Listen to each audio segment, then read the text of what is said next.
Doing my very first live. So I just want to welcome you all to my channel, Stacy's Midlife Secrets. The whole goal of my going live is to share with you all the many things that I've learned along the way. And one of the things that I think is so important for me to share with you guys are just some anecdotal things, some crafts that I create. I'm still trying to find my sea legs in all of this going live. So I'm only going to be live for about 30 minutes because this is my baptism into going live on Sunday mornings at 11 o'clock. I chose the 11 o'clock time frame because normally I would be in church.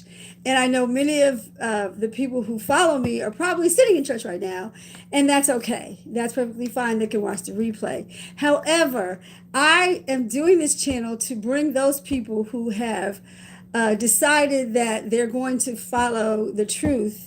And the truth is, today is the first day of the work week, and I'm going to work. I'm going to work. I'm at work right now, y'all. So anyway, thank you for tuning in. If you're tuning in later and you're watching the replay, can you please comment? Let me know what you'd like to hear from me. What would you like to see my channel do? Because I'm a craft person, and also I'm a creative. Let's face it. Even though I spent 20 years in the practice of law. So let me just give you a little background about me, since this is my first live, and you can go back and I think I can pin this one. So let me just tell you a little about who you're watching. So my name is Stacy. That's my real name. My stage name is Stacey Lynn Stacy. So when I write SLS, that's my middle name in between my first and last name that I have, stage name.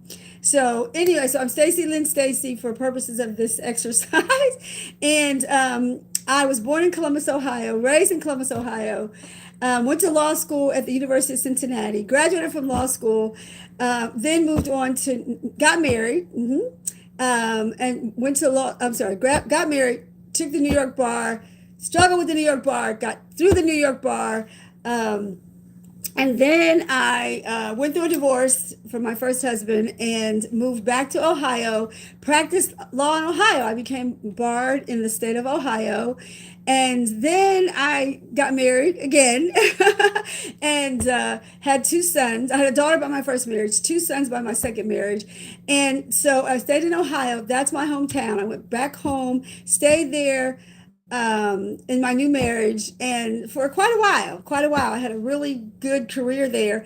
My son Isaiah, he always says, Mom, why did you ever give up everything and relocate to another state? Because it wasn't about giving up everything. It was about, I needed a fresh start. So if you don't get anything else from me, you will learn that I am all for a fresh start. Start over. If it didn't work, there's no problem with starting over. It takes courage to start over. It takes community to start over. It takes a village to start over. It takes all of those things to start over in a way that is the best way. I did not start over the best way. I've been sort of a lone wolf in a lot of things that I've done. And so therefore I didn't have that community, but I developed community through church. Every place I've moved to over the years, when I went to law school, when I went to hanging out in New York during the summers, I found a church home. And back then when I was going to New York, I was a Catholic. So I was going to Catholic church, and I've since evolved, and we'll talk about that later. But again, I've always, wherever I've gone, this is the midlife secret, is I've always found a church home. So no matter where my children and I ended up, we ended up in a church. Okay, so let's get that clear. That was my community. So then after that, so I decided that Raleigh, North Carolina was not for me, and for a lot of reasons. It just wasn't for me. And so my children and I packed up and we moved to Washington, D.C. I bought a home in Washington, D.C., and then that evolved to actually moving to Maryland at some point. So anyway, Did that help? I'm trying to do my lighting and everything. I'm learning, y'all. You're going to learn with me today some things, whether I did it right or I did it wrong. We're going to learn that today, right? She did okay. She did terrible.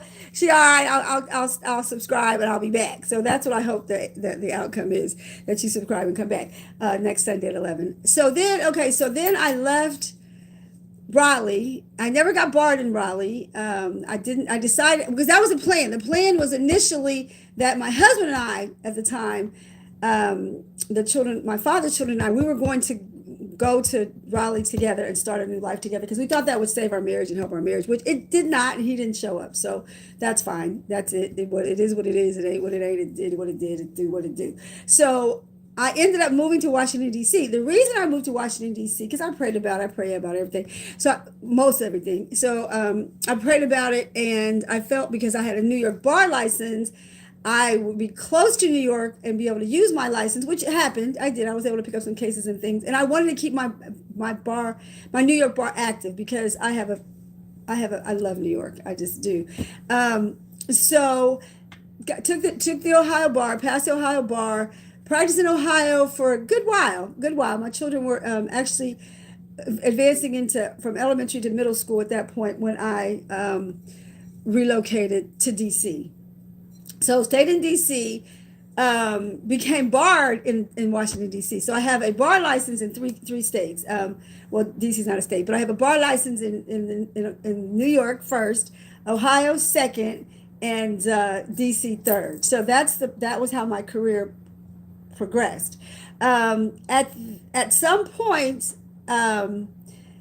I walked away from all of that. I walked away from my legal profession, and that's a whole nother story that I will share with you when we get to know each other a little better. Because it's pretty interesting how that all went down.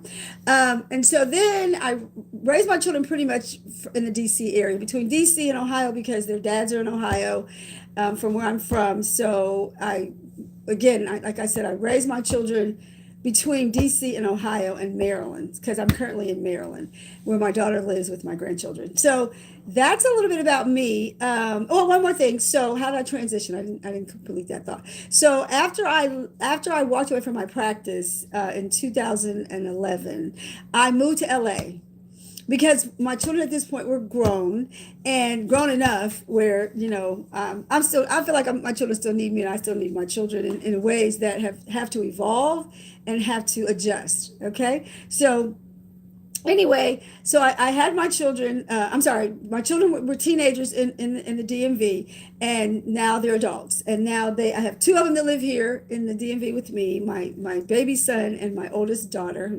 we're all here together. And then my middle son, he's still in Ohio. He's in Columbus. So that's a little bit about who you're listening to, in case you need to know. Excuse me. In case you need to know, that's a little bit about me, because, we follow people that we know, like, and trust. And I really want to establish that type of relationship with you guys, where you can begin to trust what I say, because I do my research. I am the Google queen. Now, I know that's not technically the best research, but it is what it is. Okay. It is. It's my cursory review of what I'm trying to find out about. And oftentimes it's right. I mean, we have people feeding into Google, and hopefully they're feeding into them information that is accurate, and we can glean from it. And it's a start. It's not an encyclopedia. I like Wikipedia too. As a matter of fact, they're doing a fundraiser right now. So if you use Wikipedia on the regular basis, why not donate to them? I think that's a little plug, because I just donated a little bit to them as well, to keep them going, because it's an independent fact checking. I think they do fact checks and stuff like that. So shout out to Wikipedia. Yeah. So okay. So then after I had my epiphany that I was going to walk away from my practice, the epiphany was based upon a childhood dream to be in the entertainment industry. I've been entertaining people since I was knee-high to a candlestick, and I have a funny story about that too. When I was a little girl, apparently my mother said, "You've always been the jokester," and there was a song that was going around. I'm not going to tell you the story, because that may date me a little bit. I don't know, but I'm midlife ish, okay? But I feel like, hey, how am I going to tell you about midlife if I have not experienced a midlife? Because why would you listen to me about midlife if I haven't gone through some midlife stuff, right? So anyway, the song that I'm gonna give it away. Y'all do a little research behind this. But anyway, I don't remember how old I was, but my mother said a gentleman said, "Oh, you so cute, you so whatever. I'm gonna wait for you, and when you're old enough, I'm gonna marry you." So my little witty self at that young age said, "Oh no no no no no no no no no no," because my mama told me you better shop around. So there you go. So that was my first comedy.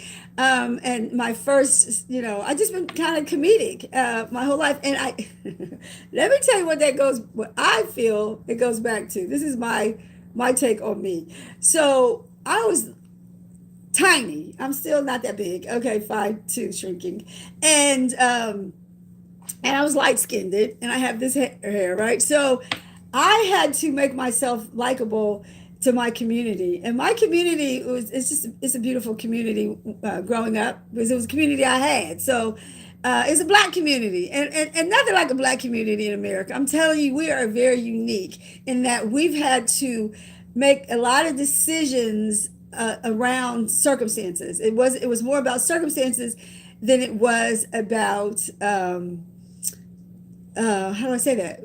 You kind of get put in a situation and you have to make the best of it. So I kind of feel like being black in America, that's a lot of what black people have had to do for a long, long time, like just work around our circumstances. However, the beautiful thing about 2020 going into 2026 and being a black American is that we are now able to move a little more freely around about the cabin, meaning we have a lot more choices than, say, my mother had, my grandmother had. And so therefore we are in a position to do better, right? To do a lot better than the people previously that came through this slave passage. So that being said, I don't want to lose my train of thought. So I believe in my community. I survived it. I did. I think I did okay. I mean, I love being black. I love being in a part of a black community, but I love being a part of community, period. Whoever comes into your orbit, the saying, they come to stay, they come to teach you something. Life is a theater. I know I'm messing that up a little bit, but life is a theater, and people come in your life for a particular reason. And hopefully it's a good reason. But there was Job, and Job had to intercede for I don't know if you know about the story about Job, but Job was a man that was just after God's own heart. He was doing everything right, and then at some point he got really sick, and God began to pull things away from Job that Job valued. And at the end of the story, Job had to look over his life and take inventory. And after taking of the inventory, Job realized that he didn't have all the answers, and God reminded him that not only do you not have all the answers, and that's not the worst thing that can happen, you also have to remain true to yourself and true to me as your God. So that's the lesson of Job: remaining true to yourself and remaining true to God. Job was a hard worker. He did not throw the towel in and go get drunk and stay drunk or stay high or stay uninvolved with his family. He had to create a whole new family. Yes, except for the wife. That's interesting. He didn't lose that wife. He lost them kids, but he didn't lose that wife. And I don't know why God did that, because his ways are not my ways, and all I can do is glean from the stories that are in the scriptures. So that being said, I learned how to adjust to my community, being a light-skinned black girl, and that was being the class clown. Literally the class clown. If I could tell you how many times I got in trouble trying to make somebody laugh, yeah, I did. That was me. So I evolved. And I always like to entertain people anyway. People fascinate me. That's why I think I like to write, because I was told that writers have a fascination with people, and they incorporate them in their stories. So yes. So that being said, that's kind of how I was raised. I was raised in the inner city of Columbus, Ohio, in poverty, with a mother who had a disability, and she did the best she can. She was one of the hardest working women I've ever known, and God rest my mother's soul, because she's been gone now for quite some time. But she taught me so much, and I carry her with me. Matter of fact, here she is. I put her by me this morning so that she could be with me during this live in spirit. She's gone and she's resting, and I'm not going to disturb that. But she's just kind of here with me, because I know the things that she would say to me right now. I can sort of hear her voice in my head, the things that moms say. And it's funny because I just recently learned, so not recently, it's been a little while ago, but where nag moms who nag their children, have the best children. Yes, nag moms are the ish. Because, like I said to my kids, I got 18 years to try to mold you into something that is worthwhile. And I did not want to unleash monsters into this world. As we can see, that saying, the hand that rocks the cradle rules the world, that is absolutely accurate. So, one of the things that I strive to do was make sure that my children's fathers and I produced quality offspring. And we did that. I'd say, yay, we did that together. Not in the same household, unfortunately. That would have been the best case scenario, but we did it. We worked around each other, because I bet you if you asked them the question, they felt they had to work around me. If you asked me the question, I had to work around them. So yeah, so both two things to be true at the same time. We had to work around each other, and I think we did good. I think, despite our differences, despite our battles, and that's part of what I'll bring to the show too, is being midlife. At this point, your children are maybe grown, or you may be starting late. I mean, now with technology and stuff, women are having babies like my mom did. She had me really late in life. And so more women are having children late in life. And we'll talk about that later, about the pros and cons of that, and how you can navigate that if you're in a marriage or in a divorce. Now, I'm going to say this too. Because I wasn't good at marriage, I'm not giving you guys marital advice. I'm sorry. Just not. But I will give you information on how to navigate a divorce, how to raise children in a divorce environment, how to, and no legal advice. I can't give you legal advice because I'm not barred all in every state that you'll be listening from, but I can tell you what I would do if I were in a given situation. I would say, if this were me, this is what I would do. And then I also would expect you to go to your prayer closet and say, I heard this about this. What do I do about this? And then the Lord will direct you and lead you, because I'm very centered in the terms of biblically sound. So I'm definitely Christ centered. So just know that if you're not Christ centered, it's fine. You can join my channel. However, just remember that I'm Christ-centered, and if you don't agree with what my Bible says, I'm not going to argue with you about that, particularly if you haven't read it. If you have not read the scriptures yourself, please don't ask me to debate them with you, because first of all, we're not supposed to debate the word. We're supposed to be rightfully dividing the word. Can I get an amen? We're to rightfully divide the word. So I will rightly divide the word for you, assuming that you know the word. But this is not the place that I want to sit up and give you, religious back and forth, because I believe what I believe until I don't believe it anymore. Isn't that all of this, right? That's why we're doing this on a Sunday and not on any other day of the week, because I believe that Sunday is work. So I'm at work right now because that's my belief. So back to a little bit more about, so you can understand where I'm coming from and whether or not you want to be involved in my channel and in my world and in my life. So where did I leave off? Okay, so comedy. Well, let me tell you how I started comedy. Even though I knew I was a funny kid and I always wanted to be in entertainment. I always did. I did my first little play in junior high school. Yes, I did my first play. It was great. It was wonderful. It was in the newspaper. My picture of everybody on stage and everything, and I'm in it. It was in my family camera. It was beautiful. That was my first stage experience, and I've been in love with the stage ever since. So after I walked away from my practice in 2011, I moved to LA. I moved to LA to pursue my dreams. Again, I said my children, I thought, were mature enough. They were grown, actually, technically by number, they're grown. And so, and they're real grown now. But anyway, back then, I felt that it was okay for me to pack up and go out to LA. Now, remember, I tell my children all the time, I'm available to my children 24/7. I will always be available to my children as long as I'm on this planet. And one of the things I taught my children, which I think was very good, is you can say anything you want to say to me. You can tell me, look, I think you are the worst mother a child could have.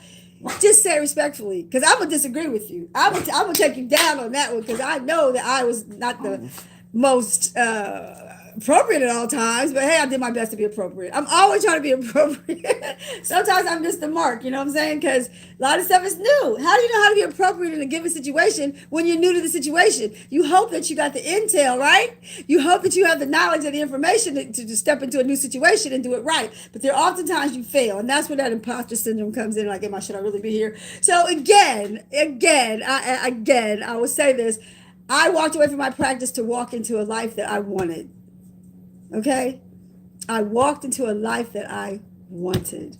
And that life is to be an entertainer and to do it well. And yes, I'm getting a late start, and that's fine because I didn't want to do it when my children were in need of my time 24/7. Because there is a time when your children need you 24/7. Trust and believe. You know, Mary Carter, my son's grandmother, well, my kids' grandmother, she became grandmother to all of them, but biologically she's connected to my sons.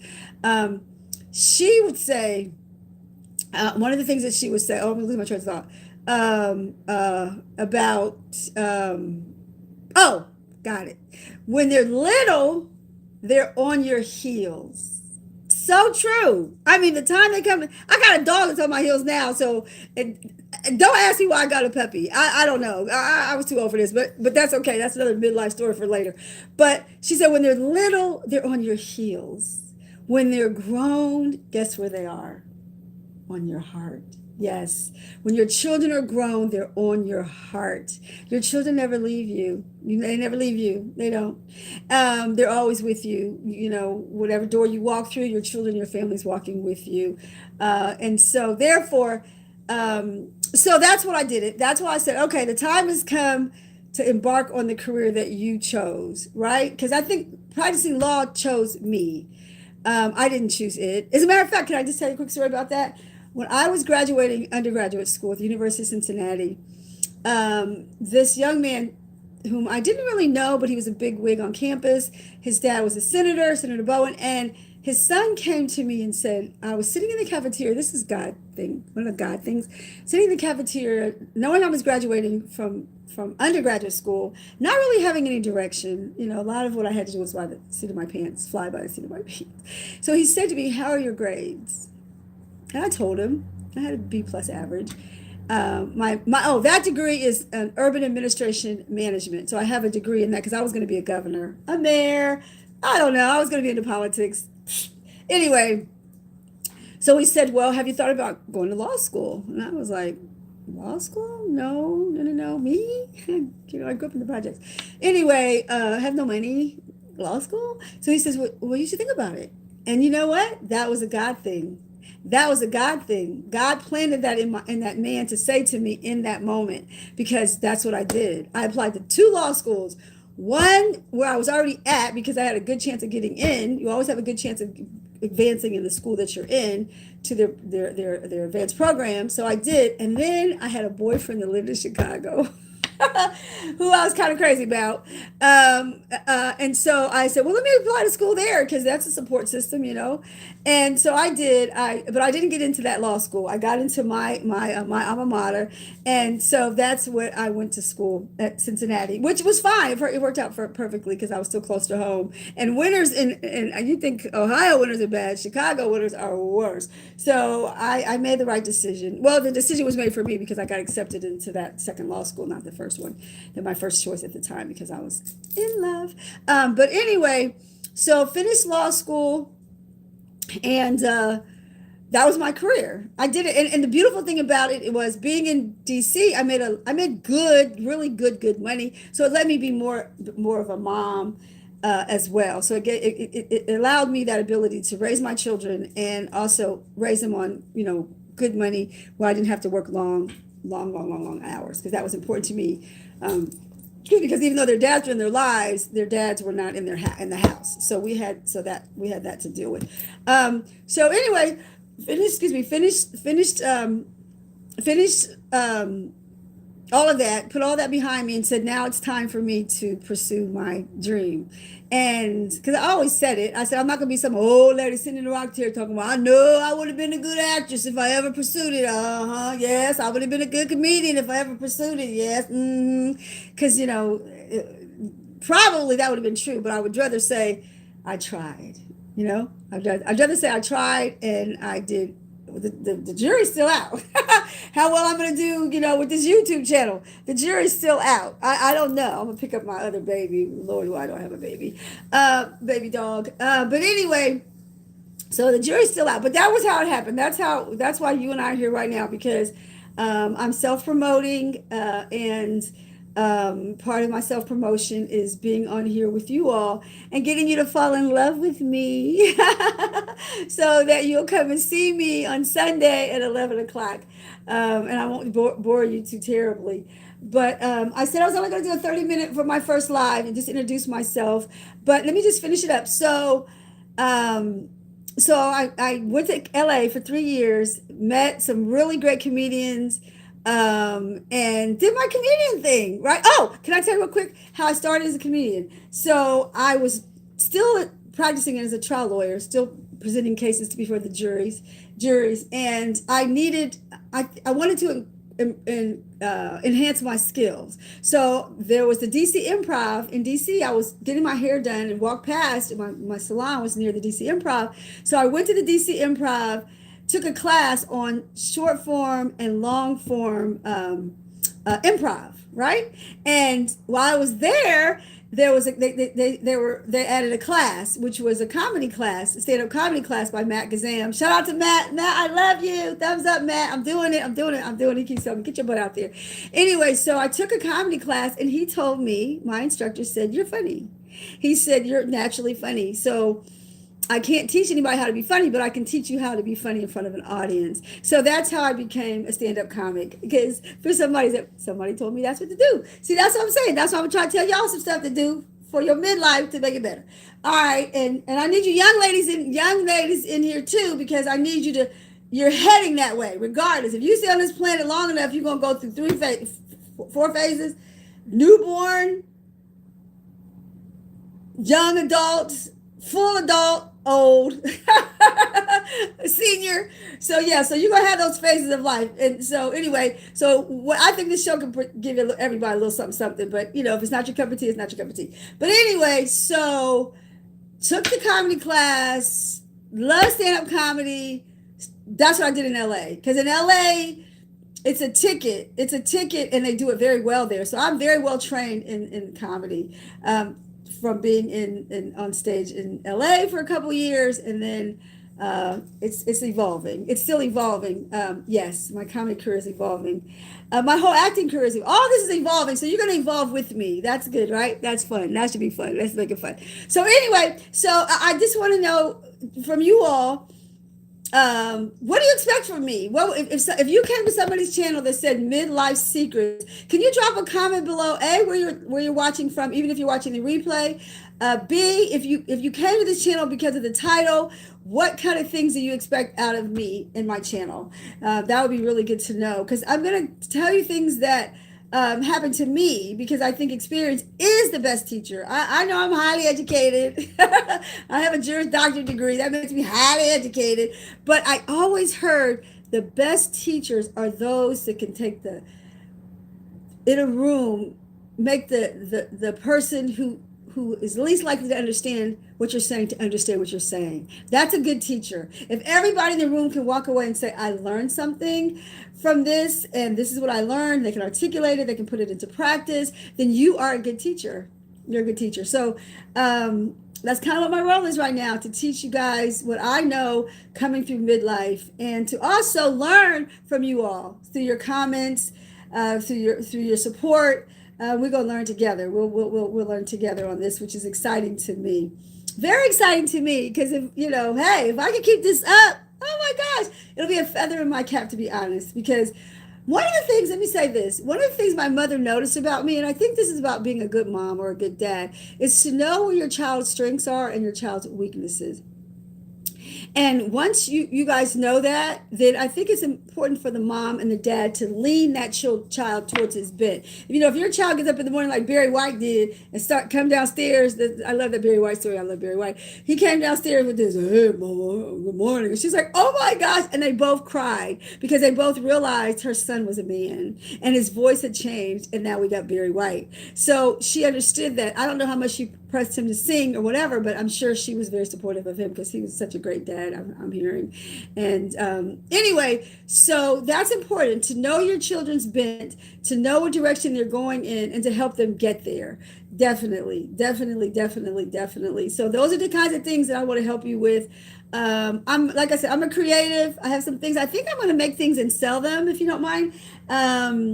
Because I like to crochet, and so I would, I'm thinking about doing that, maybe crocheting you guys presents and stuff. You guys send me an order and I'll crochet it on my lives, and you can help me. And I mean, you can look at me crochet your stuff while I'm doing it, or whatever. I'm still evolving, but again, remember, drop a comment below what you feel like you would want to hear from somebody who's lived life.